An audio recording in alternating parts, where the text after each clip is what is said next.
Remember those weird drones that were flying in the sky over New Jersey? If you've been subscribed to my channel, then there's no way you could ever forget, because we talked about it for like 2 months straight.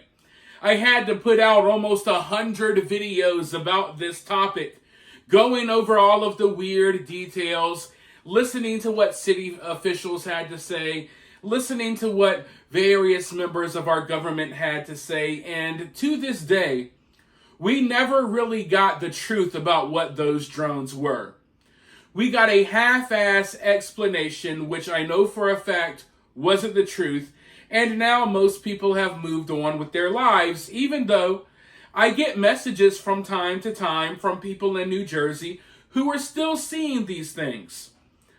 But when I was covering that story, I told you guys, early on that I thought China might be behind it, because I knew for a fact it was being covered up at the time.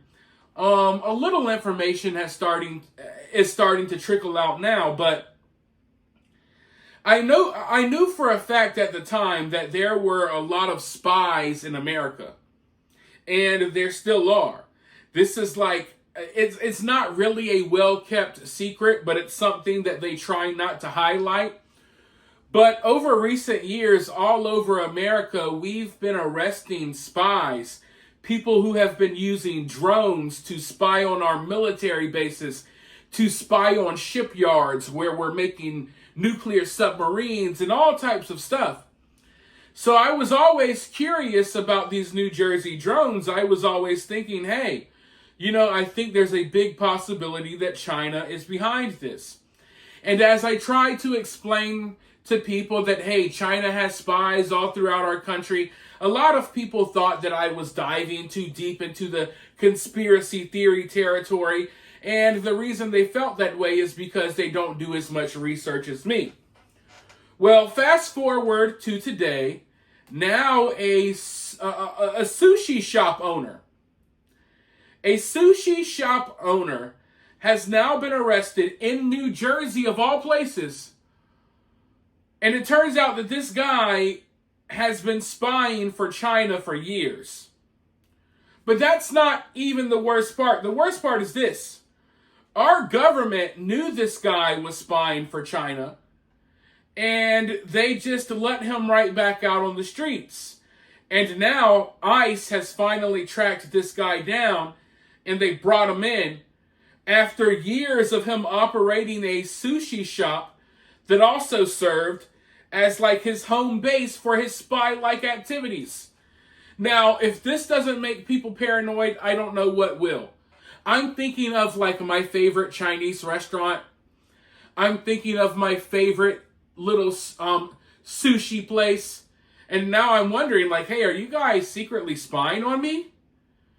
Do you guys know the type of stuff that I say about China in my YouTube videos? Are you spitting in my sushi? So yeah, this is kind of it's an eye-opening situation for a lot of people. And I feel like it shows that, hey, even people who are embedded in your community, even small business owners, people who you think are just trying to provide for their families and make an honest living, some of these people have been embedded here in America for years, and they've, I don't know what other way to put it other than they've just kind of blended in. They've blended in like normal, and most people are overlooking, these people because you would never guess. But let's go ahead and dive right into this article. Owner of New Jersey sushi joint convicted of spying for China and let back on the street, nabbed by ICE. An alleged sushi-slinging spy is in ICE custody. Ming Zhang, known as Sushi John, the 61-year-old owner of Yaya Noodles in Montgomery Township, New Jersey, was arrested March 24th by U.S. Immigration and Customs Enforcement in Newark.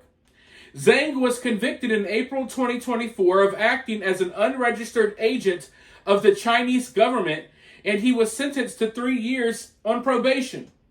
In May 2021, he pleaded guilty to having served as an agent of China in 2016 without notifying the U.S. General or Attorney General. I want to pause right there. So, what? So, if an American spy was caught in another country, you'll probably never hear from them again. At the very least, they're going to be thrown in the worst jail possible. They're going to get the worst treatment possible. And maybe, our leadership here in America will negotiate some sort of prisoner swap or something like that. Right? That's how things work if an American spy, or even an American carrying like cigarettes or like a vape pen or something, gets arrested in a different country. Right? But here in America, we are catching Chinese spies and we're giving them probation. We're not even sending them back to China, folks. We're giving them probation, no jail time. Okay, go back to your noodle shop and keep spying. Here's three years probation. Make sure you don't go back to China during this probation. We need you here. We need you to serve out this probation here in America so you can continue spying on us. This is like the dumbest thing I've ever heard in my life. But if you're wondering why America is falling behind, if you're wondering why places like China pose such a big risk, such a big threat to America, it's because we've been sleeping. We've been allowing stupid stuff like this to happen. Oh, you're a spy? 3 months probation. Make sure you don't leave anywhere. Make sure you stay right here and keep spying. It's ridiculous, but let's go forward. ICE says he legally entered the U.S. in 2000, but later violated the terms of his lawful admission. Any illegal alien conducting activities related to espionage, sabotage, or export control against the United States is subject to deportation, said ICE Newark Field Officer Director John Tsoukaris. Zhang met with Chinese security officials in the Bahamas in 2016 and delivered $35,000 to an unnamed individual in New Jersey, according to NJ.com. He also admitted to twice hosting a Chinese government agent at his Princeton home that fall. He's being held at the Elizabeth Detention Center awaiting immigration proceedings, a working at his restaurant says. He's doing good. I mean, given the circumstances, the worker said, but yeah, he's just kind of waiting to get let out. The community surrounding Zhang's restaurant has apparently rallied around him and his restaurant in the days since his arrest. The whole town has been really supportive. Everyone's been coming in, offering phone numbers, talking to his family. Everyone's really supportive. So, if you were an American spy that got caught in China, do you think that the people there would be supportive of you? No, they would view you as the scum of the earth, lower than a dog. They would hate your guts. Here in America, the community finds out that the local freaking noodle shop owner is a Chinese spy, and they're like, oh, well, we like the noodles. Screw America. Who cares that he's spying on our community? Who cares that he's spying on my kids? Who cares that he's spying at the spying on the military base down the street? The guy has good pho. Have you never eaten the pho here? Have you never tried the spider roll? Come on, folks. So, this is where we're at as Americans.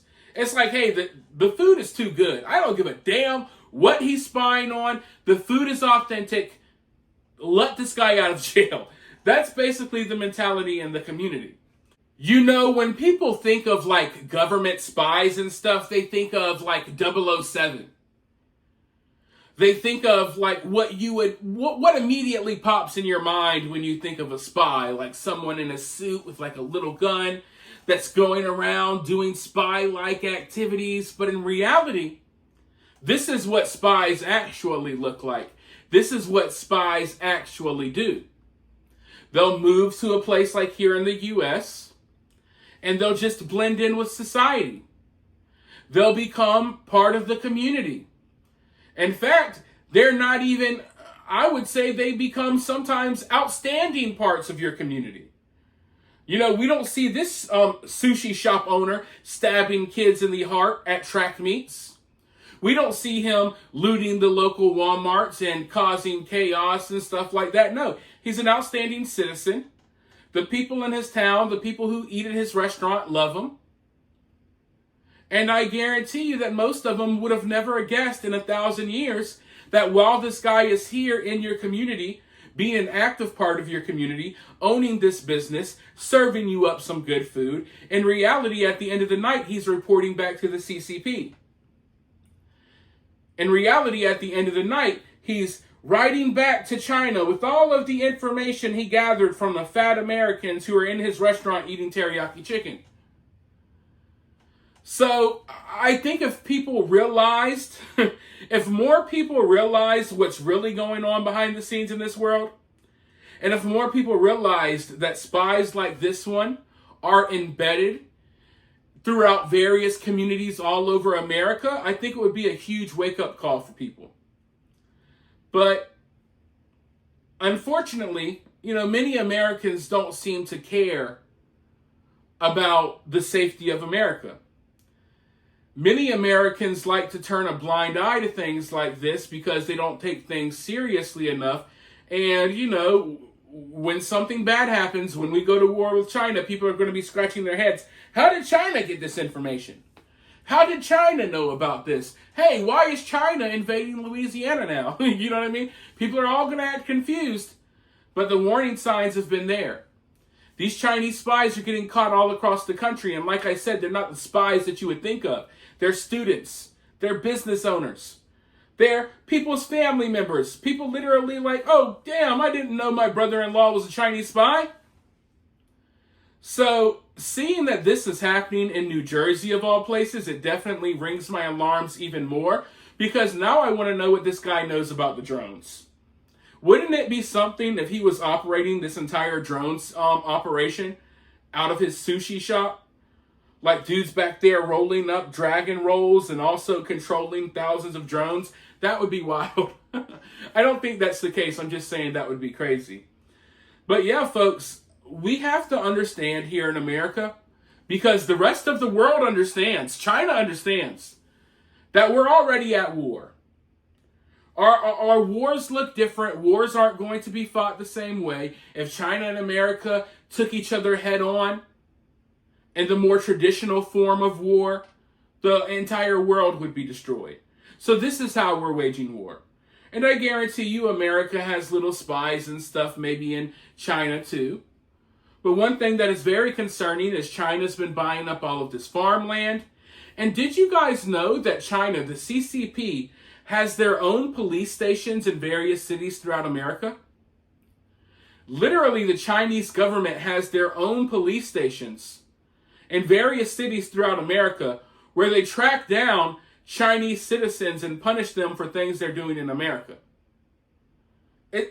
There's just so much stuff going on that I would have to sit here for an entire week to explain it all. I'm hoping that some of you all are aware of some of the stuff going on. I try to highlight the stuff when I can. But for now, you guys let me know what you think about this down in the comments below. While you're down there, hit that thumbs up, hit that subscribe, ring that notification bell, and I'll talk to you all very soon at the next one.